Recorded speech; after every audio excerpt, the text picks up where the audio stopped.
When war came to Ukraine in February of 2022, Iryna Kapitonova and her family had a difficult decision to make. Do they stay or do they run? They decided to stay, and her storytelling of the devastation that followed has impacted countless lives. She joins me now from Ukraine. Iryna, thanks so much for joining us. Thank you for hosting me. Now, you were a young mom, married mom of a 7-year-old. You had, friends and family, people you knew in the West. You could have run. Why did you decide to stay in Ukraine? Well, we did get out of Kyiv. We moved to a safer part of Ukraine. But when we prayed, when we were trying to understand what God would want us to do, we never felt like moving to another country was His will. We knew it would probably make our lives safer, but we knew that our hearts would stay in Ukraine. We knew that our families are here and our home is here. So I think leaving your home is the hardest decision anyone ever makes. That's why for us, it was easier to stay than go. I think you and your family embody the spirit of the Ukrainian people that we have all admired. That love for Ukraine, that ability and desire to fight for your homeland, to fight for Ukraine to still exist as it is. And, you processed a lot of what was happening in the war through journaling, which you posted on social media. And those were such powerful posts. You actually put the first year of your journaling into a book called Tulips and Ashes. Tell me a little bit about that book. Yes, this book is a miracle. It's something that I never planned, but since I've been posting regularly about our life in Ukraine, I had my friends who are missionaries in Berlin now, who offered to put my story into a book. And Tulips and Ashes, that was the title that came as a result of a picture that we had from the first days of the invasion. It was a picture from Mariupol, a city that was pretty much destroyed by Russia.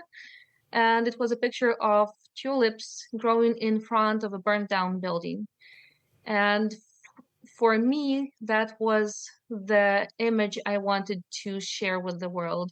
I wanted the world to know that even though it's horrible, even though it's bad, but there is a lot of beauty, there is a lot of hope, and God is with us even when it looks hopeless. I think that really comes through your journaling. There's so many beautiful moments and thoughts that you have there. One of the things, you're a very spiritual person. You have a deep faith and relationship with Jesus.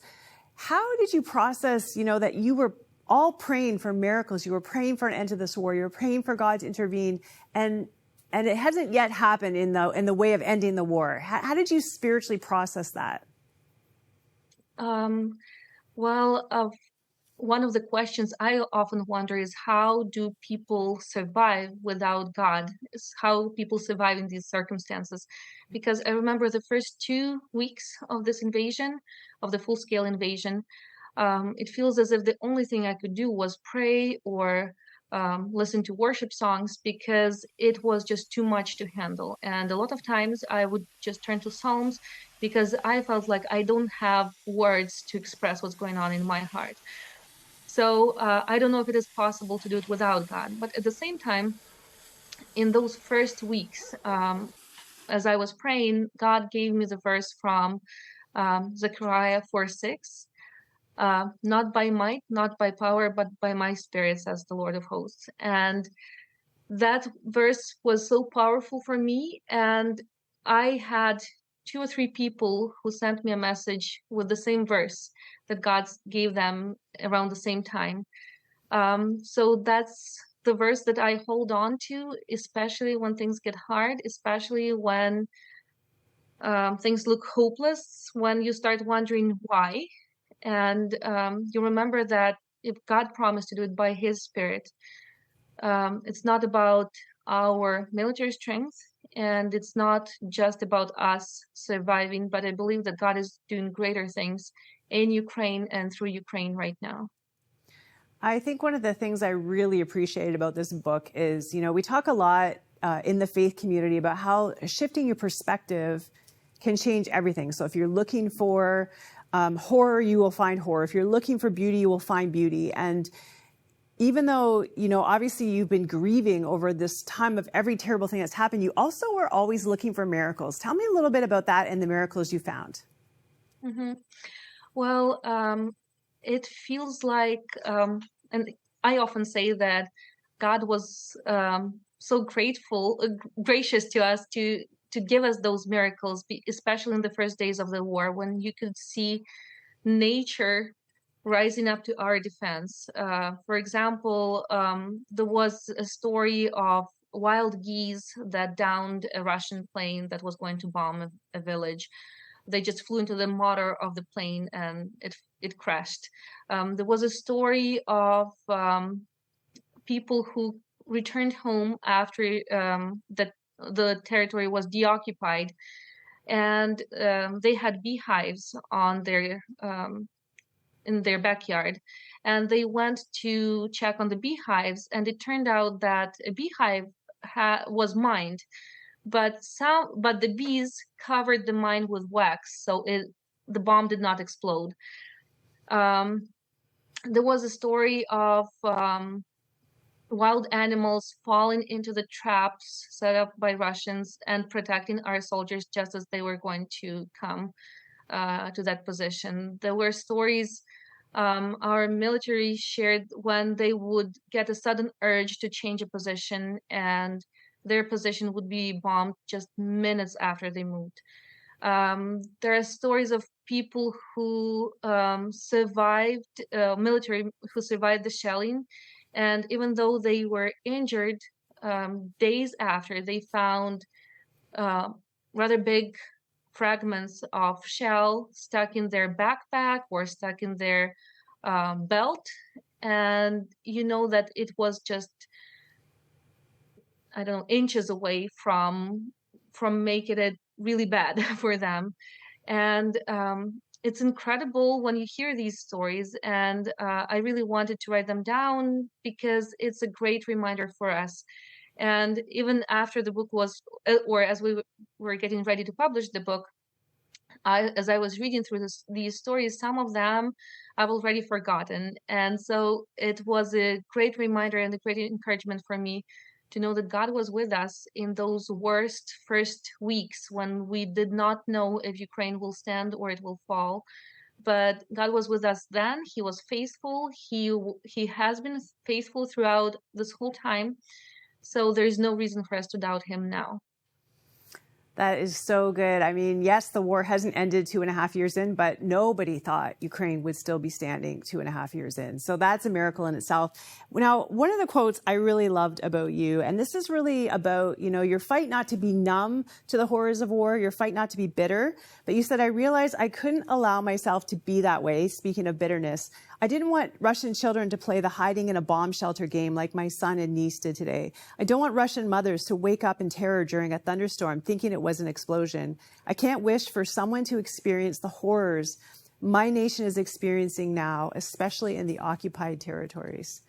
When you think about war and there is an enemy invading and terrorizing your people, how have you, as a Christian, processed, the anger, the rage, even the hatred, that is a natural part of seeing atrocities committed to someone? How have you done that?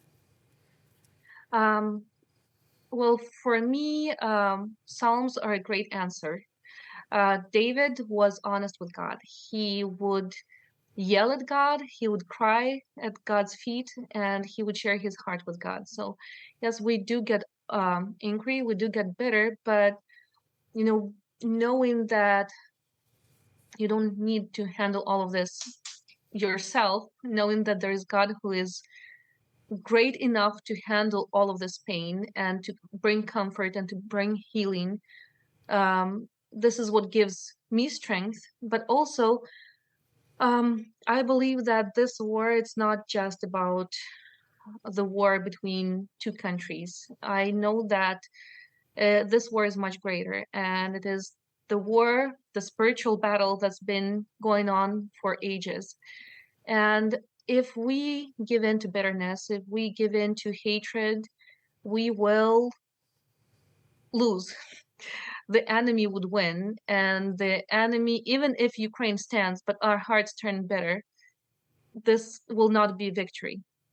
That's why it's so important for me to try to remain sensitive, and to try to remain compassionate, and I don't know, just trying to keep my heart honest before God. And it's not always easy.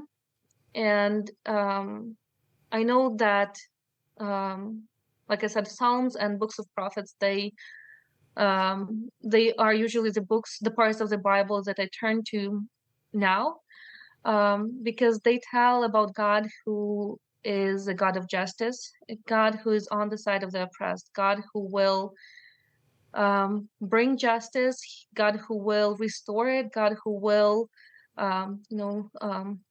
wipe the tears of those who weep.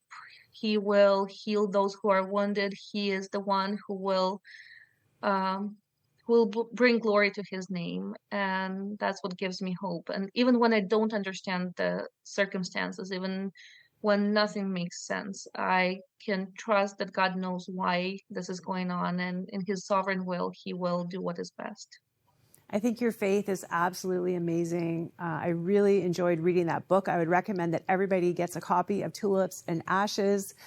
It's just such a beautiful, honest, just like the Psalms, reflection of what it's like to go through this war. And I think keeping it before all of us as well, as the war drags on, that we have to keep praying for Ukraine. We have to keep helping.